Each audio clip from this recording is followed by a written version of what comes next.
अस्सलाम वालेकुम मलगुर دا د افغانستان سابقه فاست بالر شاپور زدران دی دله یو ډیره خطرناک بیماری لګیدلې ده چې دا وخت د انډیا په هاسپټل کې انډر ټریټمنټ دی په دې ویډیو کې مونږه د شاپور زدران د روغ صحت د لپاره دعا هم کوو او دله چې کومه بیماری لګیدلې پاغه باندې به هم تفصیلا خبره کوو ځکه ډیر مرګري اکثر مونږ له هم تصاویر راولېږي چې په شاپور زدران باندې څه چل اصل کې نن ک افغانستان په انټرنیشنل کرکټ کې یو غټ نوم لري نو د هغه شاله د شاپور زدران هم افورت شته دي شاپور زدران د افغانستان د فاست بالینګ یو غټ نوم دی او د افغانستان چې کله انټرنیشنل کرکټ لا کوالیفای نه وکړي کله به چې د کوالیفیکیشن میچونه کول نو هغه ټایم کې افغانستان په ګټه کې شاپور زدران اهم کردار ادا کړی دی نو نن سبا که تاسو ګورئ د افغانستان کرکټ فینس د لمینه هم په دې وجه ورکوي چې دا یو هیرو دی او دینه علاوه څه ټایم دا وخت دی په انډیا کې علاج کوي د خپل بیماری نو التا سابقه کرکټرز یا چې کوم ریسنت کرکټرز دی محمد نبی راشد خان دی التا وزټ هم د هسپتال لګی چکر لورزی خیر خبره اخلي جی نور هم کلاډیان ورزی افغانستان اکثر ډیر بیماران چې کوم وی ټریټمنټ د پاره س پاکستان ترازی او س انډیا ته ځي نو د هم د خپل ټریټمنټ د پاره انډیا لته دي کچره د ټریټمنټ ته پاکستان تراغله نو په د باندې به هم خلکو تنقید کولو ځکه تاسو له معلومه را په سوشل میډیا باندې د افغانستان او د پاکستان چې کم کلیش روان دي نو که یو کلاډي د پاکستان خوي نو بیا په هغه باندې تنقید کیږي نو په دې وجه باندې د ټریټمنټ چې کوم دی انډیا کې د شه د خپل چويس هم د انډیا هاسپټل هلته د بیماری خټ ټریټمنټ کې خیر په باغې مون خبر نه کو خو په دل چې کومه بیماری لګیدلې ده اده بیماری چې کومه ده هغه د امیون سیستم ډیس آرډر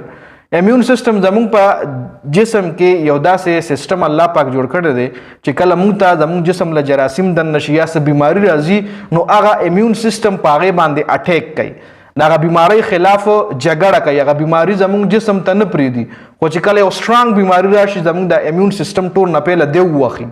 نو اوس د دې شاپور زدران چې کوم امیون سیستم دی هغه ډیس آرډر شوی دی هغه آوټ اف کنټرول شوی دی او دا یو ډیره خطرناک بیماری ده لکه ستاره جسم یو کار دی کنه چې هغه صحیح کار کوي صحیح ده کچری صحیح کار نه کوي آوټ اف کنټرول شنو دا بیا یو خطرناک حد ته وړي نو چې کله د امیون سیستم د ستا ډیس آرډر شي دا خپل کار پریدي نو دا رستا زړه هم فیل کېدی شي لیور هم فیل کېدی شي مطلب د ستا جسم چې کوم انټرنل آرګنز دي د ستا جسم چې کوم دنه اعضاء دي لکه زړه شو پیپړې شو ګردې شو دا فیل کېدو خطر ډیره زیاته سیوا شي ځکه د امیون سیستم چې کوم وي د خپل کار نه کوي د صحیح طریقې سره کار نه کوي نو شاپور زدران حواله سره دا خبر هم مخکې راتلو چې سړی ډیر زیات سیریس دی سړی ډیر زیات خراب دی غوجه هم دار چې دا بیماری خطرناک ده او دا بیماری چې کوم دی دا مطلب ډیره کم خلکو ته لګي چې کې شاپور زدران هم په دغه بیماری کې الله پاک ګیر کړی دی نو ټول نه پهله خو له دعا کوي چې الله پاک ول روغ صحت ورکړي سره د هر بیمار څومره هم بیماران په هاسپټل کې پراته دي او سخت بیمارو کې مبتلا دي نو الله پاک ټول لا صحت ورکا نو د بیماری چې کوم دغه امیون سیستم چې کوم دی هغه آوټ اف کنټرول شوی دی نو په دې وجه باندې د چې کوم دننه اعضاء دي د غي د فعل کې دوه ختمه کا چانسز سیوا دي نو په دې وجه باندې دی یو های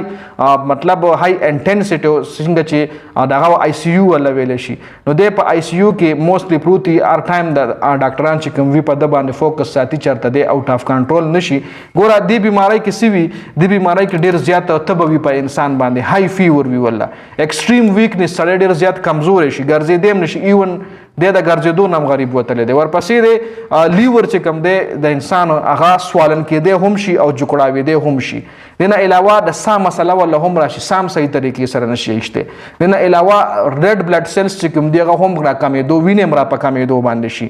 ویټ هم کم شي وزن هم کم شي او سیریس انفیکشن هم دته لګي مطلب اوس دغه ریسنت پرون یو تصویر راغله په دې بزلته مشیر نکو په مخ باندې انفیکشن راغلی په دې یو مخ باندې وجه څه ده چې دا امیون سیستم چې کوم دی هغه آوټ اف کنټرول شوی دی نو هغه بیا مختلف مطلب اني ټایم پتا باندې اني بیماری اٹیک کول شي نو شاپور زدران چې کوم دی په دې وجه باندې یو خطرناک مرض کې مبتلا دي نو دعا ول کوي یو ښه الګ ته د افغانستان په کرکټ کې یو اهم کردار د ادا کړی دی. نو د بیماری حواله سره مې هم معلومات درکول او د دا وخت په انډیا کې نوایډا چې کوم هاسپټل له نیو دلی کې ګریټر نوایډا هاسپټل کې د اډمټ ته واغې کې د ټریټمنټ چې کوم دی انډرګو د ټریټمنټ روان دی. نو دا مکمل معلومات د شاپور زدران حواله سره د ویډیو کتلو زیاته مننه. والسلام.